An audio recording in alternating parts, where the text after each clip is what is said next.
secara garis besar perusahaan dagang itu kita udah masuk perusahaan dagang nih ya. Ya. Oke. Secara garis besar perusahaan dagang itu ada Kecil tiga. ngerti ya, Cing. Ada perusahaan dagang yang besar, Iya, ada ngerti. perusahaan menengah, ada perusahaan kecil. Pedagang besar, pedagang menengah, pedagang kecil. Ini biasanya kalau soal cepet-cepetan nih keluar nih. Dia ngambil dari soal apa? Misalkan grosir termasuk pedagang apa? Besar. Jadi inget nih, agen termasuk pedagang apa? Besar. Tapi kalau menengah, Warung. Warung. warung kecil. Salah. Oh, kecil. Iya, warung kecil. Yang menengah itu toko. Toko. Iya, toko itu menengah. Kalau warung kecil, toko-toko kecil atau warung. Tapi kalau misalkan menengah, toko-toko besar. Itu kayak misalkan Apa? Indomaret misalkan. Ah. Itu termasuk pedagang kecil, menengah apa besar? Indomaret. Kecil. Oh, dia toko menengah berarti. Toko kan dia. Biasanya perusahaan-perusahaan menengah itu bentuknya CV. CV. CV. CV itu kurikulum vitae. CV. CV itu komenditer, persekutuan komenditer artinya itu CV. Nah, biasanya nih Indomaret sama Alfamart itu dia bentuknya CV, bukan PT. Nah, perusahaan besar itu nih ciri-cirinya nih. Perusahaan besar itu bentuknya PT. PT. Perusahaan menengah bentuknya CV. CT. Itu kayak material CV. Itu perusahaan besar. Perusahaan menengah. Tapi perusahaan kecil itu dia Nggak punya nggak dua-duanya. berbadan hukum. Kayak warung, toko kecil kayak gimana beli di warung tuh, beli cireng, contoh ya. Itu dia nggak kena PPN karena dia nggak berbadan hukum. PPN itu dikenakan di usaha yang berbadan hukum. CP sama PT. Iya, jadi kalau pajak. Gema beli di Indomaret itu bukan perusahaan kecil. Menengah. Kenapa? Karena Gema beli apapun dikenain PPN. Oh iya. 11% gitu. Tapi kalau misalkan Gema beli di warung-warung kecil, enggak kena PPN. Karena dia tidak berbadan hukum. Gede. Paham ya? Nah, di sini ada note di Iya, sini. Pak. Di perusahaan dagang mengenai namanya konsiasi. Di konsiasi itu ada konsignor. Tuh inget tuh. Ada konsignor, ada konsigne. Ini dia nih. Kalau konsignor itu pemilik barang. Kalau konsigne ini yang menjual barang tersebut yang dititipin. Contoh. Contoh nih, Indomaret. Semua barang yang Indomaret jual itu punya Indomaret bukan? Enggak, pas semuanya. Bukan. Itu adalah punyanya si konsignor. Misalkan Gema beli Baygon. Baygon tuh yang punya Indomaret. Enggak. PT Baygon itu PT apa sih? Kalau Baygon tuh PT apa? Mayor, bukan Mayor apa? Bayer. Nah, PT Bayer produknya Baygon itu sebagai konsignor naruh nitip barang Baygon di Indomaret. Nanti Indomaret yang jualin. Ya gitu. Sebenarnya Gema kalau punya lahan bikin material bisa, karena barang-barangnya nggak harus dibeli. Jadi konsignor itulah yang menitip Cuma barang. nitip doang. Iya, nanti Gema Nggak bayar. nanti Gema dapat keuntungan dari. Masalahnya ada. Ya, kalau masih tahu. Nah, itu bagian dari konsiasi. Konsiasi itu perjanjian antara dua belah pihak sebagai pemilik barang dan sebagai yang dititipkan barang. Itu konsiasi. Iya. Perjanjian kedua belah pihak antara konsignor dan konsigne. Ingat tuh. Kalau misalnya pertanyaan, perjanjian kerjasama antara konsignor dan konsigne disebut sebagai konsiasi. Langsung. Iya. Sana kayak gimana? Ya ilah, orang akuntansi kagak tahu. Nyebelin banget nih orang. Nah, di dalam konsiasi yang sebagai pemilik barang disebut sebagai konsignor. Itu dihafalin, ini biasanya nanti keluar dalam cerdas cermat misalkan nanti. Ya gitu. Aku tahu sih. Karena dia ngambil dari punya gue. Nah, udah gitu nih. Udah, ya. Kita lanjut. Kosong. Nah, saldo normal rekening perusahaan ini wajib diingat. Harta itu Aset. posisi normalnya, ingat di sini, normalnya aja. Harta posisi normalnya, Pak, kenapa tuh? ini itu otomatis. Harta posisi normalnya itu ada di debit. Terus ada nomor sama bertambah. Utang ada di kredit normalnya. Modal ada di kredit. Pendapatan ada di kredit. Beban ada di debit. Prive ada di debit. Cara ingatnya gimana? Bentuk neraca aja. Harta itu aktiva maksudnya. Aktiva. Aktiva itu kan aktiva pasiva. Debit kredit. Aktiva Tiba tuh pasiva. debet. Iya. Aktiva? Nah, Tuh debet. aktiva harta. Aksi kok? Pasiva ya pasiva ya pasiva. Ya, pasiva itu terdiri dari hutang dan modal. Oh. Makanya itu modal itu adanya di kredit. Oh ya. Adanya di pasiva. Pasiva itu kredit. Gitu. Utang sama modal. Jangan sampai gini, modal adanya di debit, salah. Modal itu posisinya ada di pasiva, posisinya di neraca. Kalau neraca itu tuh ada aktiva, ada pasiva. Aktiva itu ada aktiva lancar, ada aktiva tetap. Kalau pasiva ada hutang, ada modal. Nah, prive itu adanya di neraca, di modal, di bawahnya modal. Prive itu adalah pemakaian atau pengambilan uang pribadi oleh owner. Namanya prive. Dipakai uang. Iya, diambil uang perusahaan, diambil sama si owner. Namanya prive. Ya. Iya. Nah, ini saldo perusahaan dagang. Ya, persediaan, pembelian, retur pembelian, potongan pembelian, penjualan, potongan penjualan, retur penjualan, pengangkutan pembelian, atau biaya angkut ya. Nah, ini kenapa harus diingat? Kenapa harus diingat nih antara yang ini nih saldo normal rekening perusahaan dagang dan yang ini saldo normal rekening perusahaan dagang, karena ini menyangkut jurnal. Itu jurnal. Dokumennya Oh, yang kata Bapak yang Iya. hati-hati dengan jurnal. Iya, menyangkut jurnal. Dia posisinya debit atau kredit? Debit atau kredit? Nah, gitu. Nyangkutnya ke apa lagi? Ke buku besar. Satu-satu akunnya. Nah, ini ya. Nah, sekarang kalau mau diinget-inget, nih cara ngingetnya itu tuh. HUMPB. HUMPB. Tuh. Terus begini. Tuh. Bagian itu biar ingat tuh. Hutang, modal.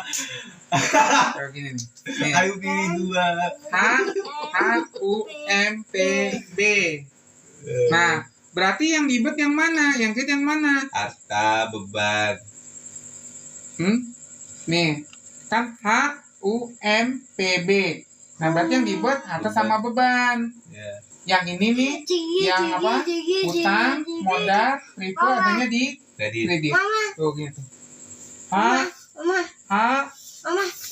Harta, hutang ya U. Pokoknya aktiva dengan harta sama. Aktiva, harta, terus ini hutang, terus ini modal, prive, terus ini apa? Beban atau biaya. Nah, beban, biaya, terus cost, expenditure, expense sama.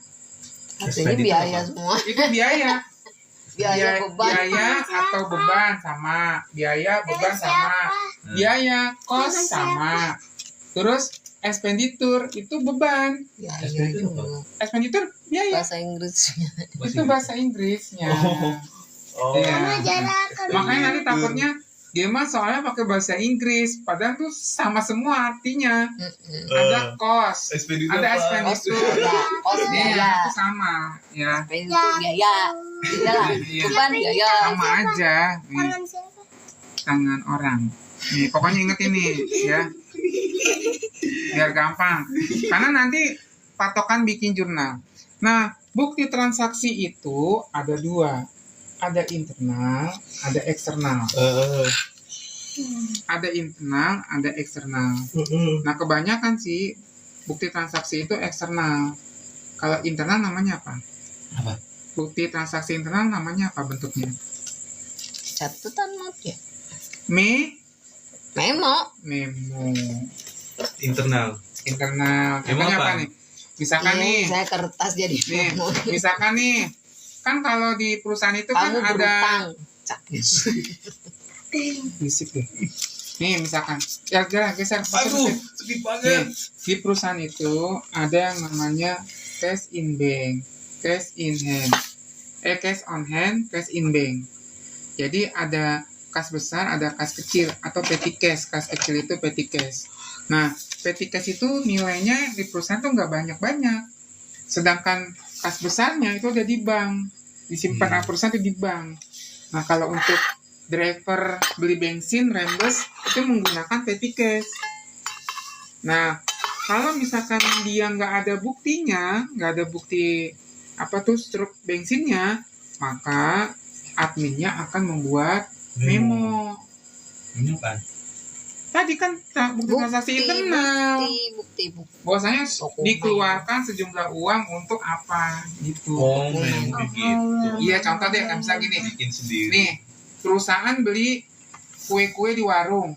Emangnya warung ngeluarin kue tansi? Kan enggak kan? Nah, mau nggak mau admin ngeluarin memo. Beli kue Gitu. buat bos. Ya. Bos-bos besar. Nah, ini bukti-bukti transaksi ya. Tadi ada bukti internal, ada bukti eksternal. Nah, sekarang kita ini apa namanya? Bukti internal. Nah, bukti internal itu Memo. contohnya tadi bukti kas masuk nih bentuk ininya. Bentuk memonya ya. Bukti kas masuk. Nih. Ini ada nama perusahaannya, judul dokumennya, nomor BKM, nomor tanggal BKM, keterangan transaksi, pemesanan. Nah, kalau gimana nanti satu saat ketemu ini, bukti kas masuk, ini namanya adalah dokumen. Dokumen apa? Dokumen bukti internal. Gitu. Bukti kas masuk. Oh, itu memo ya. Oh, dokumen. Sebentar ya.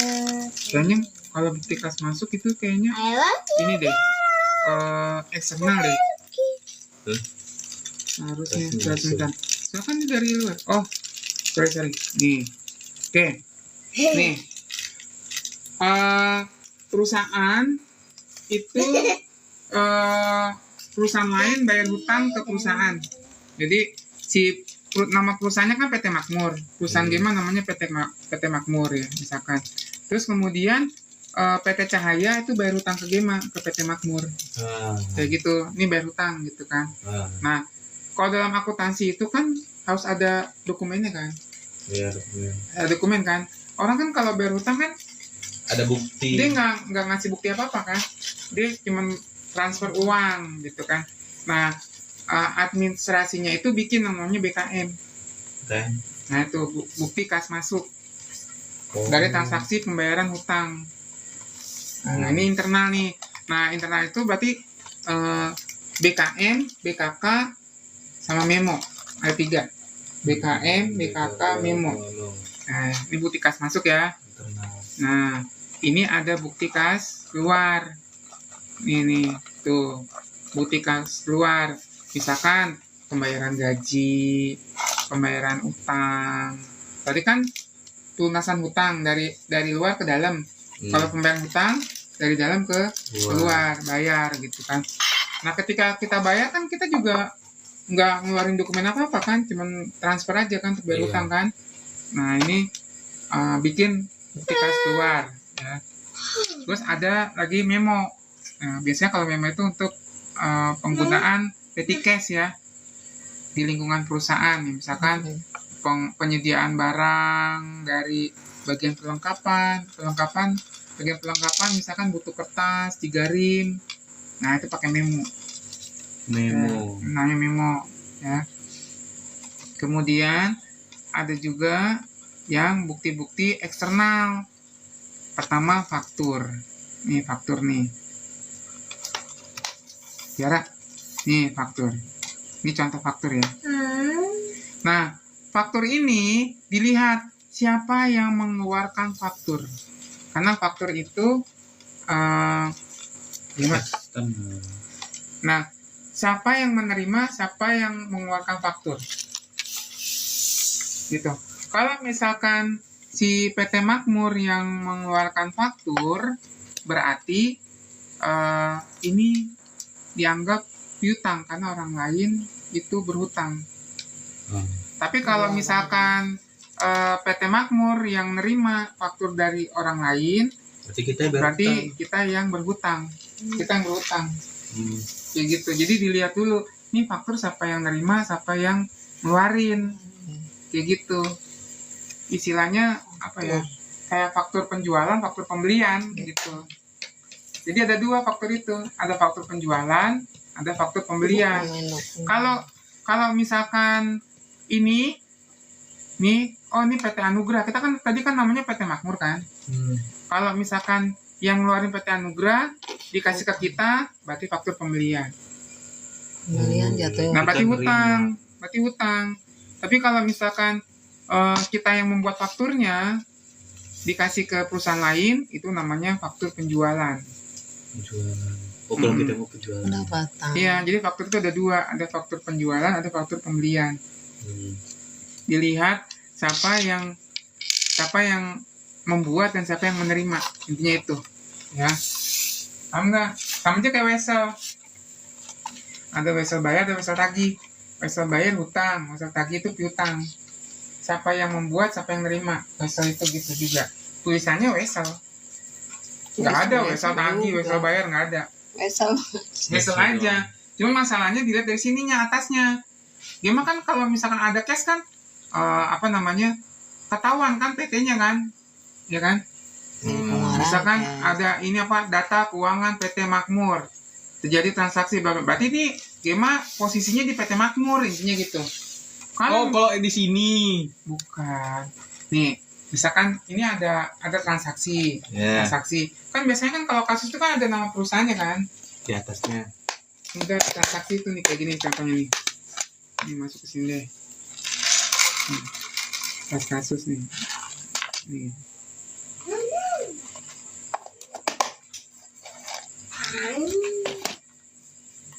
Ini sih contoh kasusnya. Pelan-pelan. Nih. Nah, sana di kamar. Nih ya. Ini contoh kasus nih. Ini kan perusahaan Abadi Jaya selama Agustus. Berarti ini perusahaannya namanya siapa? Abadi Jaya. Abadi Jaya. Jadi kalau Abadi Jaya itu ada di sini, nih di sini nih. Ini PT Makmur itu jadi Abadi Jaya. Di sini tadi.